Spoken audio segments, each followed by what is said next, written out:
நேயர்கள் அனைவருக்கும் இதயக்கனி விஜயனின் வணக்கம். அதாவது ரஜினிகாந்த் ஒரு அறிக்கை விட்டார். அது ஏன் அப்படி பண்ணாருன்னு தெரியல. ஏன் அவர் கில்ட்டியாக ஃபீல் பண்ணாரா என்னன்னு அதுவும் புரியல. அது என்னென்னா சில விஷயங்களை சுட்டி காட்ட வேண்டியிருக்கு.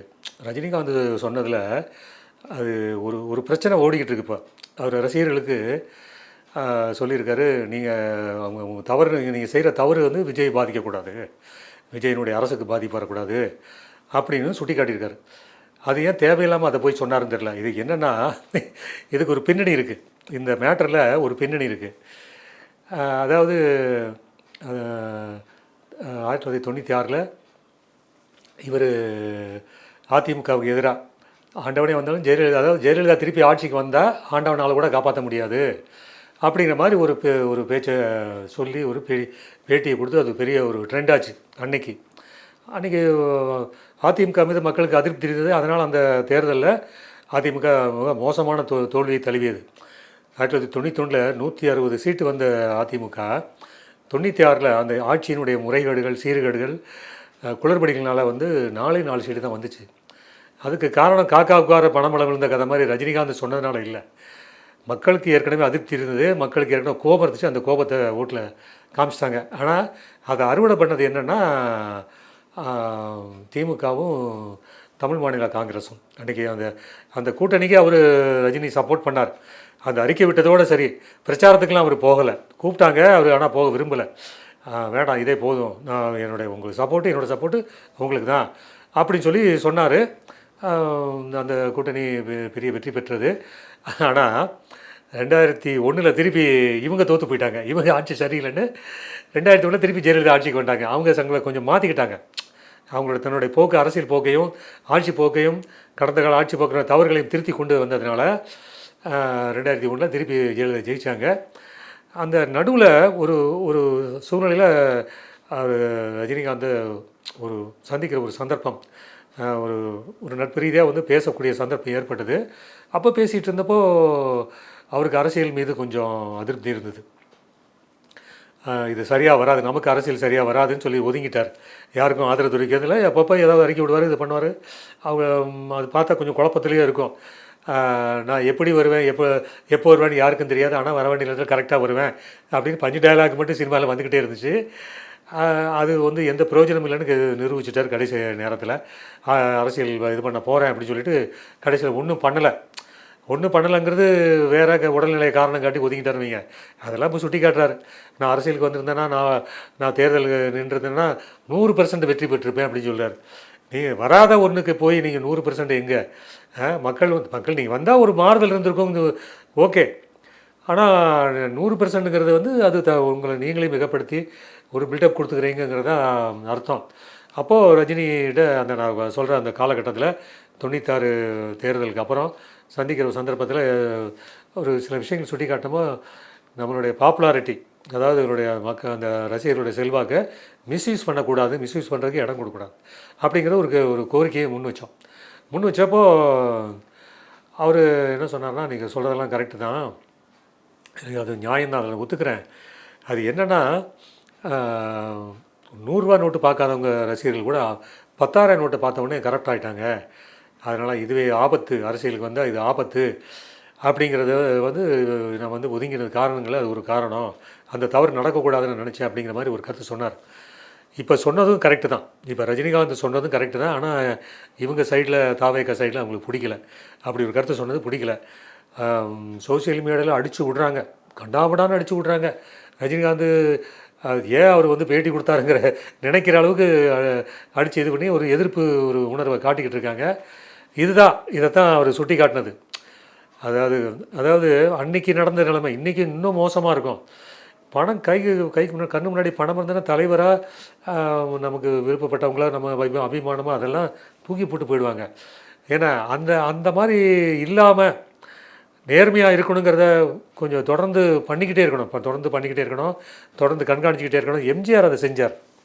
எம்ஜிஆரோட காலத்தில் அவர் அதை செய்தார். அவர் கட்டுப்படுத்தினார், கட்டுப்பாடாக இருந்தாங்கங்கிறது வேறு. இப்போ அது மாதிரி இருக்குமா என்னங்கிறது நம்ம சொல்ல முடியாது. ஏன்னா இவருடைய எண்ணத்தை மீறி இவங்க பண்ணிக்கிட்டு இருக்காங்க. என்ன அதுனா, ஒரு மீட்டிங்கில் போய் பேசும்போது ரஜினிகாந்த் சூப்பர் ஸ்டார்னு சொல்கிறாங்க, நீங்களும் கூட ரஜினி சூப்பர் ஸ்டார் தான் சொல்லுவீங்களா நீங்கள் சினிமா துறையில் தான் இருக்கீங்க அப்படின்னு சொல்லி அவர் நடிகராக இருந்தப்போ கட்சியெல்லாம் தொடங்குறதுக்கு முன்னாடி வெளியூரில் ஒரு மீட்டிங்கில் அவர் அதுக்கு அதை ஒரு கேள்விகள்லாம் வந்து கொடுத்தாங்க. கேள்விக்கு பதில் சொல்லணும் ப்ரிப்பேர்டாக இருக்கிறதுக்கு சொல்கிறப்ப அந்த ஒரு கேள்வி மட்டும் பெண்டிங்லேயே வச்சுக்கிட்டாரு. அப்புறம் இதுக்கு பதில் சொல்லணுமா அப்படின்ட்டு யோசிச்சுக்கிட்டு இருந்தவர் கடைசியில் ஆமாம் அவர் எல்லாருக்கும் சூப்பர் ஸ்டார் தான், என்றைக்கும் சூப்பர் ஸ்டார் தான் அப்படின்னு ஏதோ போது சொல்லிட்டார். ஏதோ மனசை விட்டு சொல்லிப்பட்டார். ஏன்னா அது மாறுபட்ட கருத்து சொல்லி எதுக்கும் பிரச்சனை வரக்கூடாதுன்ட்டு அன்றைக்கி அந்த சந்தேகம் அன்றைக்கி இருந்துச்சு அவருக்கு, சொல்லலாமா வேண்டாமாங்கிறது. ஸோ இதெல்லாம் அதாவது அந்த ஈகோன்னு ஒன்று இருக்குது பார்த்தீங்களா மனசுக்குள்ளே, அது சினிமாலே தானே வருது. விஜயனுடைய சினிமாலே அந்த ஈகோ வருது, நல்லாவே வருது. நான் ஒரு தடவை முடிவு பண்ணிட்டேன், என் பேச்சை நானே கேட்க மாட்டேன் அப்படிங்கிறது அது ஈகோ. அவருடைய அதை தான் அந்த ஆணவ போக்கு அதெல்லாம் சினிமாவில் அவர் நிறையா இருக்கும், நிறையா உண்டு. ஒவ்வொரு படத்துலையுமே அப்படி தான் சொல்லி ரசிகர்களை தயார்படுத்தினார். அது எல்லோருமே அது இணங்கி போனாங்க. ஆனால் சினிமாவை பொறுத்தவரை அந்த அணுகுமுறை எம்ஜிஆர்கிட்ட கிடையாது, ரஜினிகிட்டேயும் கிடையாது. அது ஒரு ஆணவமான போக்கு, அது மாதிரி இப்போ வசனங்கள் வந்து அவங்க படங்கள் இருக்கிறது எம்ஜிஆர்கிட்ட கிடையவே கிடையாது. ரஜினிகிட்ட கொஞ்சம் உண்டு. அதான் சொல்கிறேன், பஞ்சு டயலாக் விட்டு பண்ணிக்கிட்டு இருந்தது. அது கடைசியில் அது ஒன்றும் இல்லாமல் புலி வருதுங்களே புலியும் வரல, எலியும் வரல, எதுவுமே வராத மாதிரி பண்ணிட்டார் ரஜினிகாந்த். ஸோ இப்படி ஒரு விஷயம் ரஜினி இருக்குது. இன்னொரு டைமு குமுதத்தில் ரஜினியை பற்றி சொல்லிட்டாங்க. அதாவது ரஜினியை பற்றி சொல்லி சூப்பர் ஸ்டார் சூப்பர்னு சொன்னவங்க திடீர்னு ஒரு கட்டத்தில் விஜய் அடுத்த சூப்பர் ஸ்டார், அவர் தான் சூப்பர் ஸ்டார்னு சொல்லி ஒரு கட்டுரை எழுதிட்டாங்க. கட்டுரை எழுதின உடனே இவருக்கு பயங்கர சந்தோஷம். குமுதத்தில் இப்படி எழுதிட்டாங்களே பயங்கர சந்தோஷம். இதே குமுதம் என்ன பண்ணியிருக்குங்கிறது இப்போ நினைவுபடுத்துவதுக்கு முக்கியம். என்ன சொல்லிச்சுன்னா, இவர் நடிக்க வந்த புதுசில் நாளைய தீர்ப்பு படத்தில் நடித்து வெளியே வருது. அப்போ குமுதத்தில் விமர்சனம் எழுதுகிறாங்க, அவரை பற்றி சுட்டி காட்டுறாங்க. இந்த முகமெல்லாம் சினிமாவுக்கு வந்திருக்கு, சினிமா எவ்வளோ மோசமான நிலைமையில் இருக்குங்கிற மாதிரிலாம் எழுதுனாங்க. அவ்வளோ கடுமையாக அவனுடைய அந்த சினிமா விமர்சன பார்வை அவ்வளோ கடுமையாக இருந்துச்சு. அது ஒரு பெரிய ஷாக்கு விஜய்க்கும் அவர் தந்தை சந்திரசேகருக்கும். ஏன்னா இப்படி சொல்லியிருக்காங்களே அப்படின்னு சொல்லிட்டு அது நடிக்க வந்த புதுசில் அப்படி கருத்து வந்தோடனே ஒரு மாதிரி இதாகி போச்சு. அப்புறம் சரி பொறுமையாக இருந்தார், ஆனால் அதெல்லாம் எதிர்கொண்டு பொறுமையாக இருந்தார். பின்னாடி சூப்பர் ஸ்டார்னு சொல்கிற அளவுக்கு தன்னை டெவலப் பண்ணிக்கிட்டாரு, தன்னை மாற்றிக்கிட்டாரு. அதுக்கான உழைப்பு இருந்துச்சு, அதில் வந்து மாற்று கருத்து இல்லை. அவர்கிட்ட அந்த மாற்று கருத்து இல்லாத ஒரு விஷயம் என்னென்னா உழைப்பு இருந்தது. அப்புறம் இவங்க நான் சூப்பர் ஸ்டாரு அப்படிங்கிற மாதிரி சொன்ன உடனே இவர் ரசிகர்களை தயார்படுத்தி போய் நன்றி சொல்லிட்டு வாங்க அப்படின்னு சொல்லி குமுதத்துக்கு ஆளுகளை அனுப்பிச்சு பெரிய பரிவாரமாக போய் எல்லாருக்கும் சீட்டு கொடுத்து கேக் கொடுத்து ஒரு மாதிரி கொண்டாடினாங்கன்னு வைங்க. குமுதத்தில் போய் கொண்டாடினாங்க. அதை விரும்பி இருக்கார் அதாவது ரஜினி தான் என்றைக்கும் சூப்பர் ஸ்டார் சொன்னவர் தன்னை சூப்பர் ஸ்டார்னு அவர் மறுத்துருக்கணும். ரஜினி தான் என்றைக்கும் சூப்பர் ஸ்டார், இதை அந்த கருத்தை நான் வந்து உடன்பட மாட்டேன் அப்படி சொல்லாமல் அதை மனசுக்குள்ளே அதை ருசித்து ரசிகர்களை அதை தயார்படுத்தி அனுப்பிச்சி விட்டு அது இது பண்ணிட்டார். அதாவது கொண்டாடிட்டார். இதுதான் அன்றைய நிலைமை. இன்றைக்கும் அதே தான். அதனால தான் ரஜினி பற்றி சில விஷயங்களை படங்களில் டயலாகில் கொஞ்சம் மாற்றி பேசுகிறது இது மாதிரி எல்லாம் வந்தது.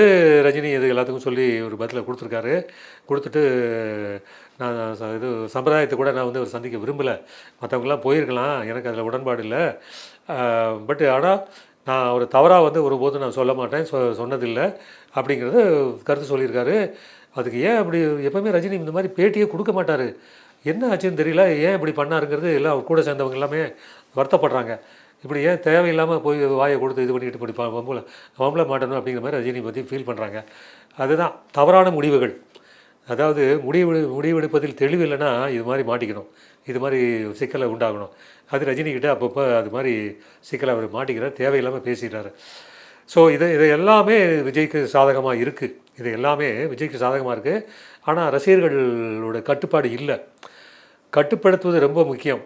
அதாவது ஒரு ஆளுமை இருக்கணும், அந்த கட்டுப்படுத்துகிறோட ஆளுமை இருக்கணும். எம்ஜிஆர் இருந்து ஜெயலலிதாட்டே இருந்துச்சு. ஜெயலலிதா ரொம்ப கடுமையாக ஒரு உதாரணம் சொல்கிறேன். சென்னையில் நகரத்தில் உள்ள ஆட்டோக்கள்லாம் பார்த்திங்கன்னா அந்த சைலன்ஸில் கொஞ்சம் ப்ராப்ளம் பண்ணி அதை ஒரு சின்ன அட்ஜஸ்ட்மெண்ட் பண்ணாங்கன்னா டப்பன்னு சவுண்ட் அடிக்கும். காது கிட்ட வந்தோன்னா காது செவி பெற வந்து பிச்சுக்கிற மாதிரி இருக்கும். அந்த மாதிரி இருந்தது அது ஜெயலலிதா ஆட்சிக்கு வர்றதுக்கு முன்னாடி.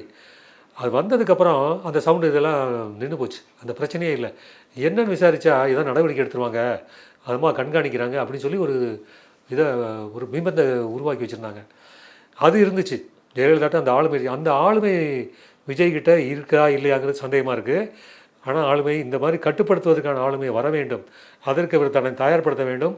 அதற்காக பாடுபட வேண்டும், உழைக்க வேண்டும். நன்றி, வணக்கம்.